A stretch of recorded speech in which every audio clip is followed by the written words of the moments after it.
ਤੇ ਹੁਣ ਸਵੇਰ ਵਾਲਾ ਸ਼ੋ ਵਿਜੇ ਸੈਣੀ ਦੇ ਨਾਲ। ਸਭ ਤੋਂ ਪਹਿਲਾਂ ਤੇ ਜੇ ਫੈਡਰਲੀ ਗੱਲਬਾਤ ਸ਼ੁਰੂ ਕਰੀਏ ਕਿ ਕੈਨੇਡਾ ਦੀ ਪਾਰਲੀਮੈਂਟ ਕੱਲ੍ਹ ਸੈਸ਼ਨ ਉਸਦਾ ਸੀ, ਅਸੀਂ ਕੱਲ੍ਹ ਇਹਦੇ ਬਾਰੇ ਡੀਟੇਲ 'ਚ ਗੱਲ ਕੀਤੀ ਸੀ ਕਿ ਲਿਬਰਲ ਸਰਕਾਰ ਇਹ ਕਹਿ ਰਹੀ ਸੀ ਕਿ ਜੀ ਨਹੀਂ ਹੁਣ ਐਂ ਕਰੋ ਵੀ ਵਰਚੁਅਲ ਸੈਸ਼ਨ ਹੀ ਲਗਾਈਏ, ਪਰ ਜਿਹੜੇ ਕੰਜ਼ਰਵੇਟਿਵਜ਼ ਨੇ ਉਹ ਇਸ ਦੀ ਮੁਖਾਲਫਤ ਕਰ ਰਹੇ ਸੀ। ਪਰ ਹੁਣ ਜਿਹੜਾ ਇੱਕ ਅਰੇਂਜਮੈਂਟ ਵਰਕਆਊਟ ਕੀਤਾ ਗਿਆ ਕੋਵਿਡ-19 ਦੇ ਚੱਲਦੇ, ਜਿਹੜੀ ਪਾਰਲੀਮੈਂਟ ਹੈ ਉਸ ਦੇ ਕੰਮ ਕਾਜ ਨੂੰ ਅੱਗੇ ਤੋਰਨ ਦਾ, ਉਹ ਲਿਬਰਲ ਸਰਕਾਰ ਦਾ ਜਿਹੜਾ ਕੱਲ੍ਹ ਮਤਾ ਸੀ ਉਹ NDP ਅਤੇ ਬਲਾਕ ਕਿਊਬੈਕਵਾ ਦੇ ਸਮਰਥਨ ਨਾਲ ਪਾਸ ਤੇ ਹੋ ਗਿਆ, ਪਰ ਕੰਜ਼ਰਵੇਟਿਵਜ਼ ਨੇ ਉਸ ਦੀ ਮੁਖਾਲਫਤ ਕੀਤੀ ਹੈ। ਹੁਣ ਕਿੰਨੇ ਦਿਨ ਬੈਠਣਗੇ?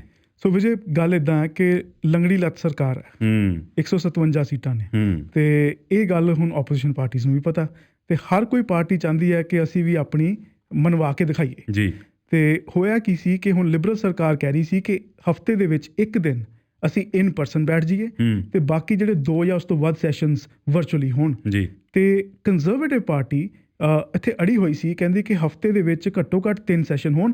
ਬਾਅਦ ਵਿੱਚ ਉਹ 2 ਤੇ ਵੀ ਮੰਨ ਗਏ ਸੀ, ਸੋ ਬਾਰਗੇਨਿੰਗ ਚੱਲ ਰਹੀ ਸੀ। ਦੇ ਸਟਾਰਟਡ ਵਿਦ 4 ਫਿਰ ਕਹਿੰਦੇ 3 ਤੇ ਆ ਜਾਓ। ਫਿਰ ਬਾਅਦ ਵਿੱਚ ਜਿਹੜਾ ਆਖਰੀ ਉਹਨਾਂ ਨੇ ਪ੍ਰਪੋਜ਼ਲ ਭੇਜਿਆ ਉਹ ਸੀ 2 ਇਨ ਪਰਸਨ ਸੈਸ਼ਨਸ ਦਾ। ਅਤੇ ਪਰ ਲਿਬਰਲ ਪਾਰਟੀ ਵੀ ਉੱਥੇ ਖੜੀ ਰਹੀ, ਕਿਉਂਕਿ ਉਹਨਾਂ ਨੂੰ NDP ਅਤੇ ਬਲਾਕ ਦੀ ਜਿਹੜੀ ਸਪੋਰਟ ਸੀ ਉਹ ਉਹਨਾਂ ਦੇ ਕੋਲ ਸੀ।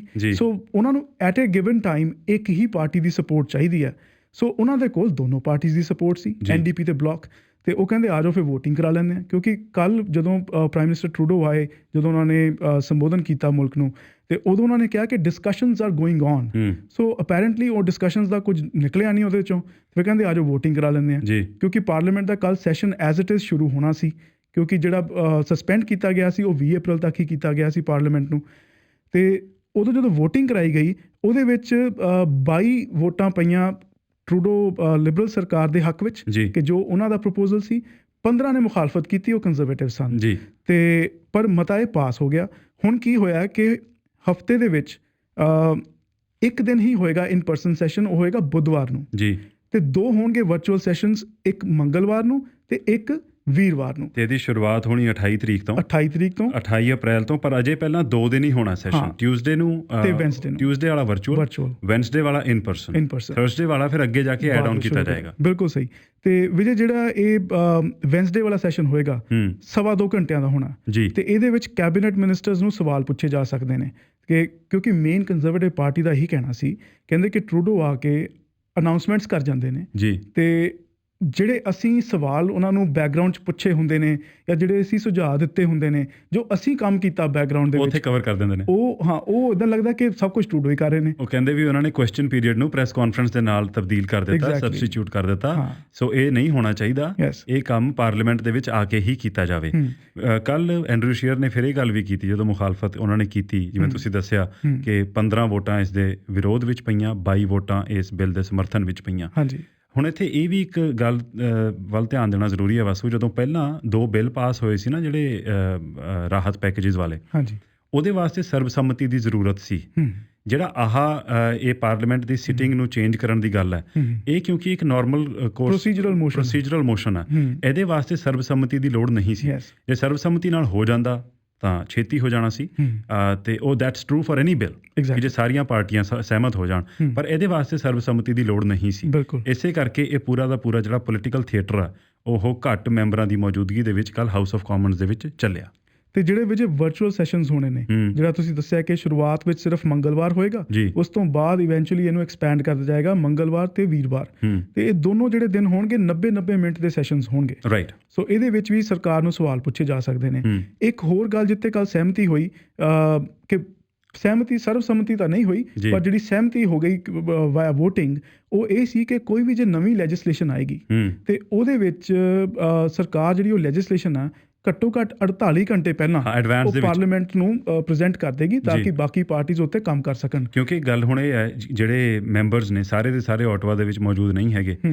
ਪਾਰਲੀਮੈਂਟਰੀ ਕਮੇਟੀਆਂ ਵੀ ਆਪਣਾ ਕੰਮ ਵਰਚੁਅਲ ਸੈਸ਼ਨਸ ਦੇ ਥਰੂ ਕਰ ਰਹੀਆਂ ਨੇ।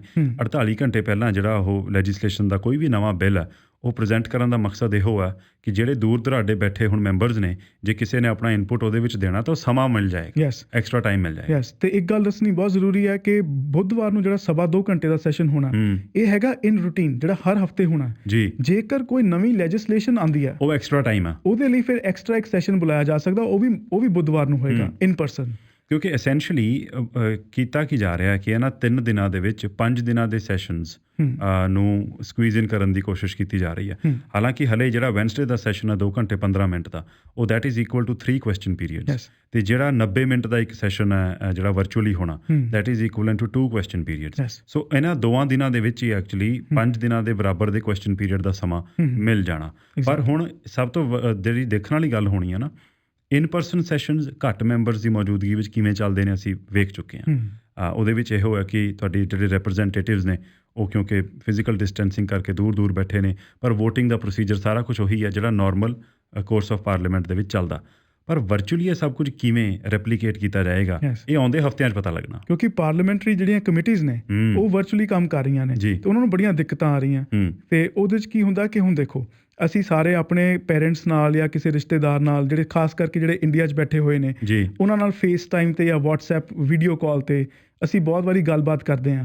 ਤੇ ਕਿਉਂਕਿ ਹੁਣ ਸਾਡੀ ਪੇਰੈਂਟਸ ਦੀ ਉਮਰ ਦੇ ਨੇ, ਬਜ਼ੁਰਗ ਨੇ, ਤੇ ਉਹ ਕਈ ਵਾਰ ਮਿਊਟ ਕਰਕੇ ਹੀ ਬੋਲੀ ਜਾਂਦੇ ਨੇ। ਕਈ ਵਾਰੀ ਕਹਿੰਦੇ ਆ ਕਨੈਕਸ਼ਨ ਕਿਹੜਾ ਬਟਨ ਦਬਾਉਣਾ, ਲਾਲ ਵਾਲਾ ਕਿ ਹਰੇ ਵਾਲਾ, ਤੇ ਇਹ ਕੈਮਰਾ ਕਈ ਵਾਰੀ ਹੁੰਦਾ ਕਿ ਫਰੰਟ ਵਾਲਾ ਕਰਨਾ ਹੁੰਦਾ ਤੇ ਉਹ ਰੀਅਰ ਫੇਸਿੰਗ ਕੈਮਰੇ ਤੇ ਹੀ ਦੂਜਾ ਕੈਮਰਾ ਆਨ ਹੋ ਜਾਂਦਾ, ਤੇ ਉਹ ਕਹਿੰਦੇ ਕਿਵੇਂ ਕਰਨਾ ਇਹਨੂੰ। ਤੇ ਇਹ ਅਜਿਹੀਆਂ problems Vijay, you will be surprised, like our listeners would be surprised, you know that, ਕਿ ਜਿਹੜੀ ਆ ਪਾਰਲੀਮੈਂਟਰੀ ਕਮੇਟੀਜ਼ ਦੀਆਂ ਮੀਟਿੰਗਸ ਹੋ ਰਹੀਆਂ, ਉਹਦੇ ਵਿੱਚ ਬਹੁਤ ਸਾਰੇ ਮੈਂਬਰਸ, ਕਿਉਂਕਿ ਮੈਂਬਰਸ ਦੀ ਏਜ ਵੀ ਕਾਫੀ ਜ਼ਿਆਦਾ ਹੈ, ਤੇ ਉਹ ਵੀ ਮਿਊਟ ਦਾ ਬਟਨ ਦਬਾ ਕੇ ਉੱਥੇ ਬੋਲੀ ਜਾਂਦੇ ਕਿੰਨੀ ਚਿਰ। ਬਸ ਉਹ ਕਈ ਵਾਰੀ ਬੰਦੇ ਨੂੰ ਵੈਸੇ ਨਹੀਂ ਧਿਆਨ ਰਹਿੰਦਾ। ਆਈ think it is not even N age factor, ਕਿ ਤੁਹਾਨੂੰ ਚੇਤਾ ਨਹੀਂ ਰਹਿੰਦਾ ਕਿ ਇਹਦੇ ਵਿੱਚ ਇਹਨੂੰ ਮਿਊਟ ਕਰਨਾ ਵੀ ਜ਼ਰੂਰੀ ਆ। ਉਹ ਮਿਊਟ ਕੀਤੇ ਬਗੈਰ ਬੰਦਾ ਕਈ ਵਾਰੀ ਜਦੋਂ ਤੇ ਗਰੁੱਪ ਦੇ ਵਿੱਚ ਵੈਸੇ ਆਪਣੀ ਗੱਲ ਕਰ ਰਿਹਾ, ਉਹ ਬੜੇ ਸ਼ਿਸ਼ਟ ਤਰੀਕੇ ਦੇ ਨਾਲ ਉਹ ਗੱਲ ਕੀਤੀ ਜਾਂਦੀ ਹੈ। ਆਈ ਐਮ ਨਾਟ ਸੇਇੰਗ ਕਿ ਪਾਰਲੀਮੈਂਟਰੀ ਕਮੇਟੀਜ਼ ਦੇ ਵਿੱਚ ਹੋਇਆ, ਪਰ ਹੋਰ ਕਾਰਪੋਰੇਟ ਮੀਟਿੰਗਸ ਦੇ ਵਿੱਚ ਜ਼ਰੂਰ ਹੋਇਆ ਹੈ ਨਾ। ਤੇ ਹੱਡ ਬੀਤੀ ਹੈ। ਤੇ ਜਦੋਂ ਫਿਰ ਬੰਦਾ ਮਿਊਟ ਕਰਨਾ ਭੁੱਲ ਜਾਂਦਾ, ਕਈ ਵਾਰੀ ਨਾ ਗੱਲ ਕਰਦਾ ਹਾਂਜੀ ਕਿ ਤੁਸੀਂ ਗੱਲ ਬਹੁਤ ਵਧੀਆ ਕੀਤੀ, ਮੈਂ ਤੁਹਾਡੇ ਨਾਲ ਪੂਰੀ ਤਰ੍ਹਾਂ ਸਹਿਮਤ ਹਾਂ, ਤੇ ਫਿਰ ਕਹਿੰਦਾ ਐਵੇਂ ਮਰੀ ਜਾਂਦੇ ਆ ਯਾਰ, ਇਹਨੂੰ ਕੀ ਪਤਾ, ਐਂਡ ਉਹ ਸਾਰੇ ਪਾਸੇ ਚਲੀ ਜਾਂਦੀ ਹੈ। ਤੁਹਾਡੀ ਹੱਡ ਬੀਤੀ ਨਹੀਂ, ਇਹ ਮੇਰੀ ਹੱਡ ਬੀਤੀ ਨਹੀਂ ਹੈ, ਥੈਂਕਫੁਲੀ ਨਾਟ ਸੋ ਫਾਰ, ਹਾਲੇ ਤੱਕ ਬਚਾਅ ਵਾਸੂ। ਆਲਦੋ ਯੈਸਟਰਡੇ ਮੈਂ ਇੱਕ ਹੋਰ ਗਰੁੱਪ ਹੈਗਾ ਸਾਡਾ, ਅਸੀਂ ਨਾ ਉਹਦੇ ਵਿੱਚ ਕੱਲ੍ਹ ਅਸੀਂ ਜ਼ੂਮ ਮੀਟਿੰਗ ਕਰ ਰਹੇ ਸੀ, ਤੇ ਉਹਦੇ ਵਿੱਚ ਇਹ ਬੜੇ ਡਿਫਰੈਂਟ ਦੇ ਚੈਲੰਜਸ ਆਏ। One of the group members, ਉਹਨਾਂ ਦਾ ਬੱਚਾ ਪਿੱਛੇ ਸੋਫੇ ਤੇ ਉਹ ਛਾਲਾਂ ਮਾਰ ਰਿਹਾ ਸੀ, ਕਿਤੇ ਉਹਨਾਂ ਦੀ ਬੱਚਾ ਪੈਰ ਘੁਮਾ ਰਿਹਾ, ਕਿਤੇ ਟੀਵੀ ਔਨ ਕਰ ਰਿਹਾ, ਭੱਜਿਆ ਫਿਰ ਰਿਹਾ, ਉਹ ਬਾਲ ਦੇ ਨਾਲ ਖੇਡ ਰਹੇ ਸੀ, ਉਹਦੀ ਟਕ ਟਕ ਦੀ ਆਵਾਜ਼। ਸੋ ਇਹ ਸਾਰੀਆਂ ਚੀਜ਼ਾਂ ਨਾਲ ਦੀ ਨਾਲ ਚੱਲਦੀਆਂ ਨੇ, ਤੇ ਇਹ ਕਾਫੀ ਲੋਕਾਂ ਦੀ ਹੱਡ ਬੀਤੀ। ਬਹੁਤ ਸਾਰੇ ਜਰਨਲਿਸਟ ਘਰੋਂ ਕੰਮ ਕਰ ਰਹੇ ਨੇ, ਤੇ ਅਸੀਂ ਕਿੰਨੀਆਂ ਵੀਡੀਓਜ਼ ਦੇਖੀਆਂ ਕਿ ਪਿੱਛੇ ਬੱਚੇ ਆ ਕੇ ਖੇਡਣ ਲੱਗ ਗਏ। ਇੱਕ ਬੜੀ ਵੀਡੀਓ ਵਾਇਰਲ ਹੋਈ ਸੀ, ਉਹਦੀ ਕੈਟ ਸੀ, ਉਹਦੀ ਬਿੱਲੀ, ਤੇ ਉਹ ਆ ਕੇ ਉਹਦੇ ਉੱਪਰ ਖੇਡਣ ਲੱਗ ਪਈ ਉਹਦੇ ਨਾਲ, and he was on a live, journalist ਸੀ, ਘਰੋਂ ਰਿਪੋਰਟ ਕਰ ਰਹੇ ਸੀਗੇ, ਤੇ ਸੀਰੀਅਸ ਸਟਫ ਸੀ। I think it was business report, ਤੇ ਆਇਲ ਪ੍ਰਾਈਸਿਸ ਦੀ ਸ਼ਾਇਦ ਗੱਲ ਕਰ ਰਹੇ ਸੀ ਆਈ ਥਿੰਕ, ਤੇ ਉਹ ਕੈਟ ਆ ਕੇ ਉਹਦੇ ਜਿਹੜਾ ਉੱਥੇ ਹੋਸਟ ਸੀ ਸਟੂਡੀਓ ਦੇ ਵਿੱਚ, ਉਹਦਾ ਵੀ ਹਾਸਾ ਨਿਕਲ ਗਿਆ। ਸੋ ਵੇਖਦੇ ਹਾਂ ਹੁਣ ਕਿ ਕਿਸੇ ਪਾਰਲੀਮੈਂਟੇਰੀਅਨ ਨਾਲ ਏਦਾਂ ਹੁੰਦਾ ਕਿ ਨਹੀਂ, ਪਰ ਚਲੋ। But age is a big factor, am telling you. Is it? Yes.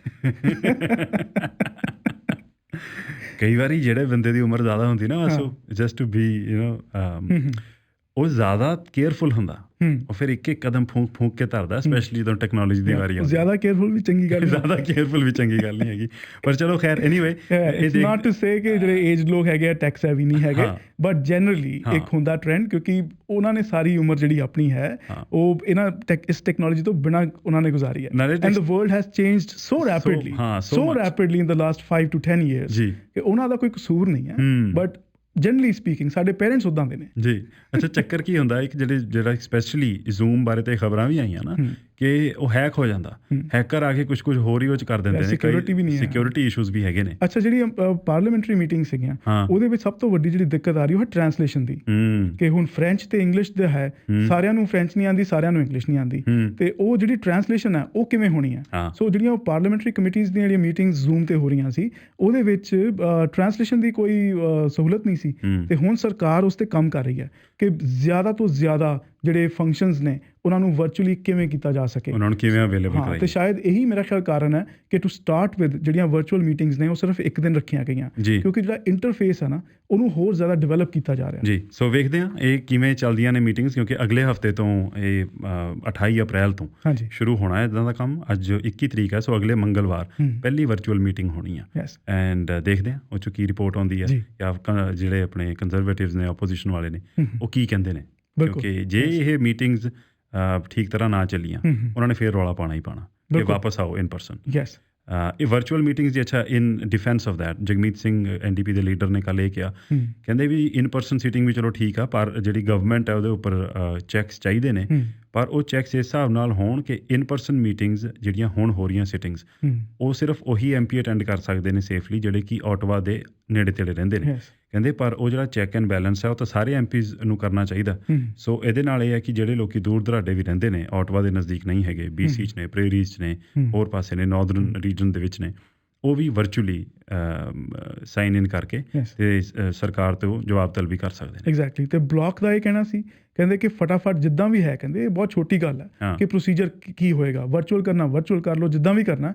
ਉਹਨਾਂ ਨੇ ਕੰਜ਼ਰਵੇਟਿਵ ਪਾਰਟੀ ਨੂੰ ਨਿਸ਼ਾਨਾ ਬਣਾਇਆ ਸੀ, ਕਹਿੰਦੇ ਕਿ they are holding parliament to ransom, ਕਿ ਉਹ ਕਾਰਵਾਈ ਜਿਹੜੀ ਹੈ ਅੱਗੇ ਚੱਲਣ ਨਹੀਂ ਦੇ ਰਹੇ। ਤੇ ਹੁਣ ਵਿਜੇ ਇੱਕ ਹੋਰ ਚੀਜ਼ ਬਹੁਤ ਇੰਟਰਸਟਿੰਗ ਹੋਏਗੀ ਦੇਖਣੀ ਕਿ ਕੰਜ਼ਰਵੇਟਿਵ ਪਾਰਟੀ ਕਿਹੜੀ ਟੋਨ ਇਖਤਿਆਰ ਕਰਦੀ ਹੈ, ਕਿ ਉਹ ਸਰਕਾਰ ਤੇ ਕਿੰਨਾ ਹਮਲਾ ਕਰਦੇ ਨੇ। Because it's a very thin line ਕਿ ਜਿਹੜੀ ਉਹ ਹੁਣ ਜ਼ਿਆਦਾ ਜੇ ਸਰਕਾਰ ਦੀ ਮੁਖਾਲਫਤ ਕਰਨਗੇ ਤਾਂ ਉਹ ਲੱਗਣਾ ਹੈ ਕਿ ਇਹ ਲੋਕਾਂ ਦੇ ਹਿੱਤ ਵਿੱਚ ਨਹੀਂ ਹੈਗੇ, ਕਿ ਲੋਕਾਂ ਦਾ ਹਿੱਤ ਨਹੀਂ ਸੋਚ ਰਹੇ, ਕਿ ਇਹ ਜ਼ਿਆਦਾ ਹੁਣ ਪੋਲੀਟਿਕਸ ਕਰ ਰਹੇ ਨੇ। ਤੇ ਜੇ ਨਾ ਕੀਤਾ ਤੇ ਲੱਗਣਾ ਵੀ ਇੰਨਾ ਹੋ ਹੱਲਾ ਕਰਕੇ ਤੁਸੀਂ ਕੁਝ ਕੀਤਾ ਹੀ ਨਹੀਂ, ਤੁਸੀਂ ਐਵੇਂ ਰੌਲਾ ਪਾ ਕੇ ਫਿਰ ਉੱਥੇ ਹੀ ਬਹਿ ਗਏ ਉਸੇ ਗੱਲ ਤੇ ਮੰਨ ਗਏ ਜਿਹੜੀ ਕਿ ਸ਼ੁਰੂ ਤੋਂ ਕਹੀ ਜਾ ਰਹੀ ਸੀ, ਫਿਰ ਪਹਿਲਾਂ ਕਿਉਂ ਟਾਈਮ ਵੇਸਟ ਕੀਤਾ।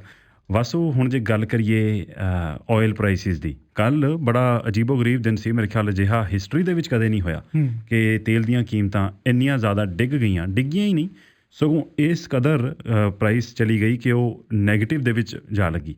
ਮੈਂ ਪ੍ਰੋਗਰਾਮ ਦੀ ਸ਼ੁਰੂਆਤ 'ਚ ਕਿਹਾ ਸੀ ਕਿ ਇੱਕ ਮੌਕੇ ਇੰਝ ਪ੍ਰਤੀਤ ਹੋ ਰਿਹਾ ਸੀ ਕਿ ਇਹ ਤੇਲ ਦੇ ਬੈਰਲ ਦੀ ਕੀਮਤ ਹੈ ਜਾਂ ਫਿਰ ਨਾਰਦਰਨ ਰੀਜਨ ਦੇ ਕਿਸੇ ਏਰੀਆ ਦਾ ਸਰਦੀਆਂ ਦਾ ਤਾਪਮਾਨ ਹੈ, -37 -38। ਤੇ ਹੁਣ ਰਿਕਵਰ ਕਰ ਗਿਆ ਵੈਸੇ ਜੀ। ਤੇ ਸਵੇਰੇ ਮੈਂ ਦੇਖ ਰਿਹਾ ਸੀ -$4.5 ਸੀ ਤੇ ਹੁਣ ਪੋਜ਼ਿਟਿਵ 'ਚ ਆ ਗਿਆ $1.8 WTI ਇੰਡੈਕਸ। ਜੀ ਅੱਛਾ, ਹੁਣ ਇਹਦਾ ਰੀਜ਼ਨ ਕੀ ਹੈ ਕਿ ਕੱਲ੍ਹ ਇੱਕਦਮ ਇੰਨੀ ਵੱਡੀ ਗਿਰਾਵਟ ਆਈ ਕਿਉਂ? ਜਦੋਂ ਅਸੀਂ ਆਇਲ ਦੇ ਬੈਰਲ ਦੀ ਗੱਲ ਕਰਦੇ ਹਾਂ ਤੇ ਇਹ ਇੱਕ ਫਿਊਚਰਸ ਮਾਰਕੀਟ ਆ, ਕਿ ਜਿਹੜਾ ਇਹ ਕੱਲ੍ਹ ਆਇਲ ਇੱਕਦਮ ਡਿੱਗਿਆ, ਇਹਦੇ ਬਾਰੇ ਕੁਝ ਖਬਰਾਂ ਦੀ ਪਹਿਲਾਂ ਲੜੀ ਉਹ ਜੋੜ ਲਈਏ ਜਿਹੜੀ ਅਸੀਂ ਬੀਤੇ ਦਿਨਾਂ ਦੇ ਵਿੱਚ ਸਾਂਝੀ ਕਰਦੇ ਰਹੇ ਹਾਂ। ਸਾਨੂੰ ਪਤਾ ਹੈ ਕਿ ਆਇਲ ਪ੍ਰੋਡਕਸ਼ਨ ਤੇ ਆਇਲ ਦੀ ਜੋ ਡਿਮਾਂਡ ਹੈ ਤੇ ਸਪਲਾਈ ਹੈ, ਉਹਦੇ ਵਿੱਚ ਕਾਫੀ ਮਿਸਮੈਚ ਹੋਇਆ। COVID-19 ਕਰਕੇ ਡਿਮਾਂਡ ਦੇ ਵਿੱਚ ਗਿਰਾਵਟ ਆਈ ਤਕਰੀਬਨ 30-35% ਦੀ, ਪ੍ਰੋਡਕਸ਼ਨ ਘਟੀ ਲਗਭਗ 10%। ਸੋ ਉਹਦੇ ਕਰਕੇ ਜਿਹੜੀ ਐਕਸੈਸ ਕਪੈਸਿਟੀ ਸੀ ਉਹ ਯੂਜ਼ ਹੋ ਨਹੀਂ ਰਹੀ ਸੀ। ਉਹਦੇ ਨਾਲ ਹੋਇਆ ਕਿ ਜਿਹੜੇ ਸਟੋਰੇਜ ਫੈਸਿਲਿਟੀਜ਼ ਨੇ ਉਹਨਾਂ ਦੇ ਵਿੱਚ ਹੁਣ ਥਾਂ ਨਹੀਂ ਬਚੀ, ਤੇ ਜਿਹੜਾ ਨਵਾਂ ਆਇਲ ਪ੍ਰੋਡਿਊਸ ਹੋਈ ਜਾ ਰਿਹਾ, ਕੰਜ਼ਿਊਮ ਹੋ ਨਹੀਂ ਰਿਹਾ, ਉਹ ਕਿਤੇ ਨਾ ਕਿਤੇ ਤੇ ਰੱਖਣਾ ਹੀ ਆ। ਹੁਣ ਦਾ ਵੇ ਦੀ ਆਇਲ ਮਾਰਕੀਟ ਫੰਕਸ਼ਨਸ, ਜਿਹੜੇ ਇਨਵੈਸਟਰਸ ਨੇ ਉਹ ਭਵਿੱਖ ਦੇ ਵਾਸਤੇ ਜਿਹੜੇ ਆਇਲ ਦੇ ਆਰਡਰਸ ਨੇ ਜਾਂ ਉਹਦਾ ਸਟਾਕ ਹੈ ਉਹ ਐਡਵਾਂਸ 'ਚ ਖਰੀਦ ਲੈਂਦੇ ਨੇ। ਹੁਣ ਜਿਹੜਾ ਮਈ ਦੇ ਵਿੱਚ ਆਇਲ ਦੀ ਡਿਲੀਵਰੀ ਹੋਣੀ ਸੀ, ਉਹਦੀ ਜਿਹੜੇ ਕੰਟਰੈਕਟਸ ਨੇ ਉਹ ਅੱਜ ਐਕਸਪਾਇਰ ਹੋ ਰਹੇ ਨੇ।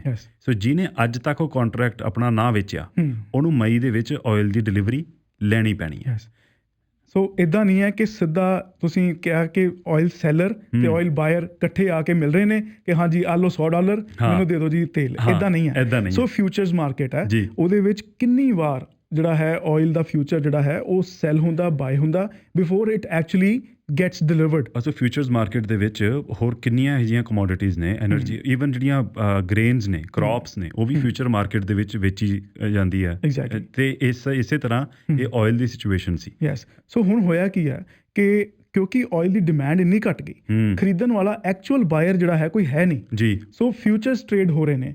ਸੋ ਜੇ ਆਪਾਂ ਨੂੰ ਐਗਜ਼ਾਮਪਲ ਦਈਏ ਕਿ ਇਹ ਹੁਣ ਤੁਸੀਂ ਮਾਈਕ੍ਰੋਵੇਵ ਦੇ ਵਿੱਚ ਆਪਣੇ ਆਲੂ ਗਰਮ ਕੀਤੇ ਸੀ, ਬੋਇਲ ਕੀਤੇ ਸੀ, ਆਲੂ ਤੁਸੀਂ ਕੱਢ ਲਿਆ, ਹੱਥ 'ਚ ਫੜਿਆ ਹੋਇਆ, ਇਟਸ ਅ ਹੌਟ ਪੋਟੇਟੋ, ਤੁਸੀਂ ਨਾਲ ਦੇ ਨੂੰ ਫੜਾਤਾ, ਫੜ ਯਾਰ, ਉਹਨੇ ਅੱਗੇ ਫੜਾਤਾ, ਉਹਨੇ ਅੱਗੇ ਫੜਾਤਾ, ਐਂਡ ਤੇ ਆਲੂ ਕਿਹਦੇ ਹੱਥ 'ਚ ਰਹਿੰਦਾ ਹੈ?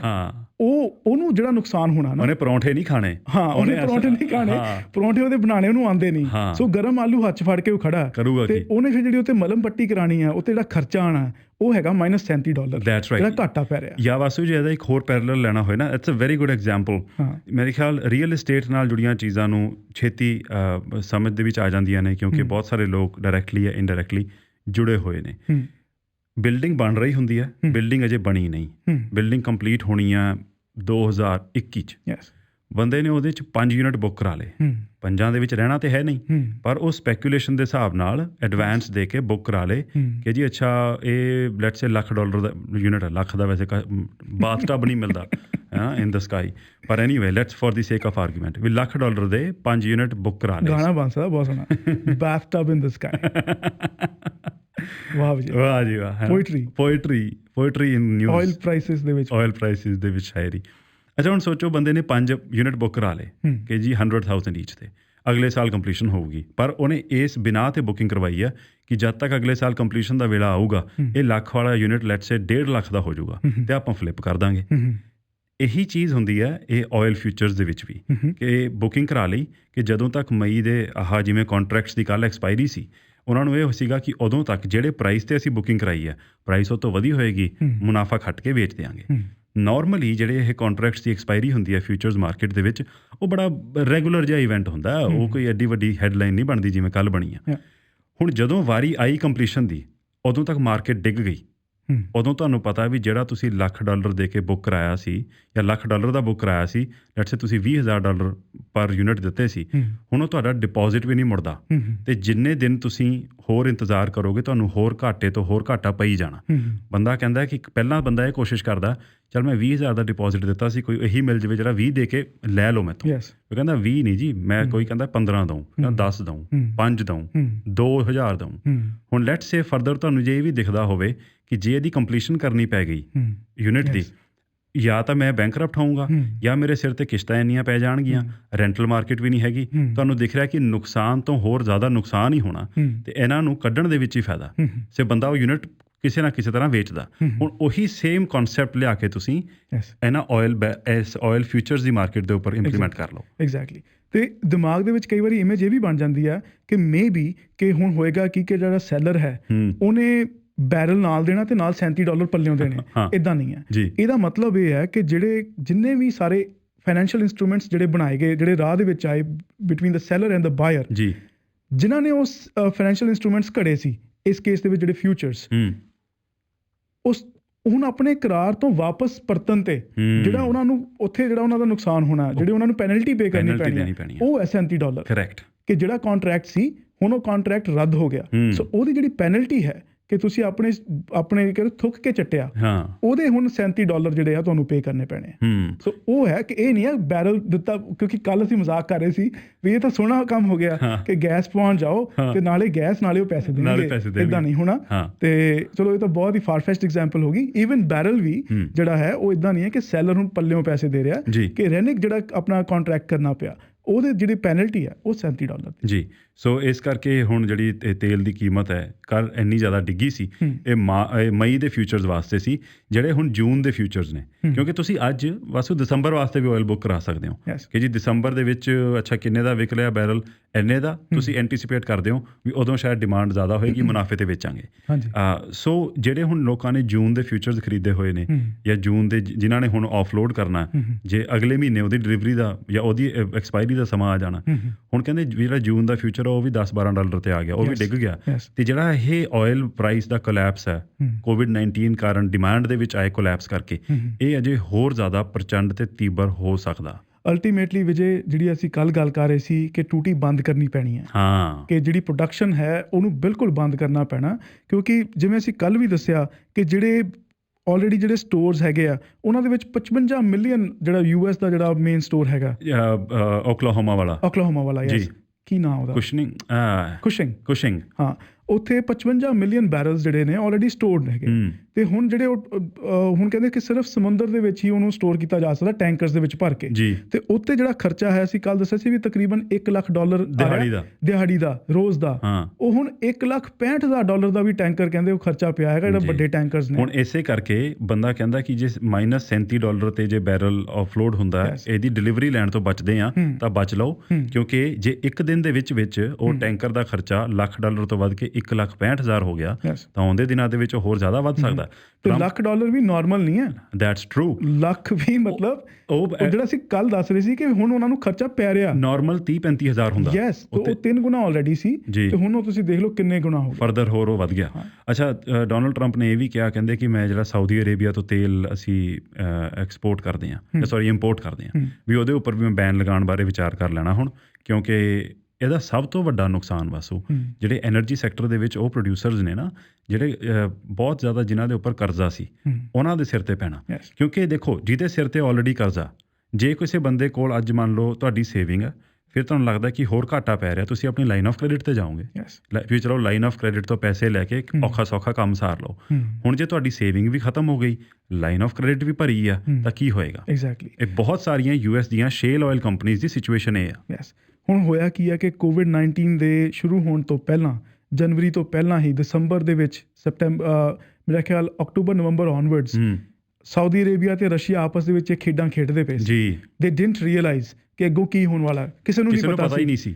ਤੇ ਉਹ ਜਿਹੜੀਆਂ ਖੇਡਾਂ ਖੇਡਦੇ ਸੀ ਕਿ ਆਪਣੀ ਜਿਹੜੀ ਜਿਹੜੀ ਪ੍ਰੋਡਕਸ਼ਨ ਹੈ ਉਹਨੂੰ ਕੱਟ ਨਹੀਂ ਕੀਤਾ ਉਹਨਾਂ ਨੇ। ਡਿਮਾਂਡ ਪਹਿਲਾਂ ਹੀ ਘਟ ਰਹੀ ਸੀ, ਸੋ ਪਹਿਲਾਂ ਹੀ ਇੰਡੀਕੇਸ਼ਨ ਸੀਗੀਆਂ ਕਿ ਡਿਮਾਂਡ ਥੱਲੇ ਜਾ ਰਹੀ ਹੈ, ਪਰ ਇਹ ਆਪਸ ਇੱਕ ਦੂਜੇ ਨੂੰ ਅੱਖਾਂ ਹੀ ਦਿਖਾਉਂਦੇ ਰਹਿ ਗਏ ਕਿ ਅਸੀਂ ਨਹੀਂ ਆਪਣੀ ਸਪਲਾਈ ਕੱਟ ਕਰਨੀ, ਤੂੰ ਕੱਟ ਕਰ, ਉਹ ਕਹਿੰਦਾ ਤੂੰ ਕੱਟ ਕਰ। ਤੇ ਦੋਨੋਂ ਚਸਕਾ ਲੈ ਰਹੇ ਸੀਗੇ ਕਿ ਦੇਖੋ ਟਰੰਪ ਕਿਵੇਂ ਤੰਗ ਹੋ ਰਿਹਾ ਜੀ। ਤੇ ਉਸ ਖੇਡ ਦੇ ਵਿੱਚ ਉਸ ਤੋਂ ਬਾਅਦ ਉੱਥੇ ਆ ਕੇ ਉੱਪਰੋਂ ਆ ਕੇ ਵੱਜੀ ਬਹੁਤ ਜ਼ੋਰਦਾਰੀ ਚਪੇੜ COVID-19 ਦੀ, ਤੇ ਉਹ ਹੁਣ ਸੰਭਲ ਨਹੀਂ ਹੋ ਰਿਹਾ ਕਿ ਹੁਣ ਇੰਨੀ ਫ੍ਰੀ ਫਾਲ ਦੇ ਵਿੱਚ ਆ ਗਈ ਹੈ ਇਹ ਪੂਰੀ ਆਇਲ ਦੀ ਮਾਰਕੀਟ ਕਿ ਸਮਝ ਨਹੀਂ ਆ ਰਿਹਾ ਕਿ ਇਹਨੂੰ ਹੁਣ ਠੱਲ ਕਿਵੇਂ ਪੈਣੀ ਹੈ। That's right. These are historic laws. ਅਜਿਹਾ ਕਦੇ ਵੀ ਨਹੀਂ ਹੋਇਆ WTI ਦੇ ਇੰਡੈਕਸ ਦੇ ਵਿੱਚ ਕਿ ਕੀਮਤ ਨੈਗੇਟਿਵ ਦੇ ਵਿੱਚ ਇੰਨੀ ਜ਼ਿਆਦਾ ਚਲੀ ਗਈ ਹੋਵੇ।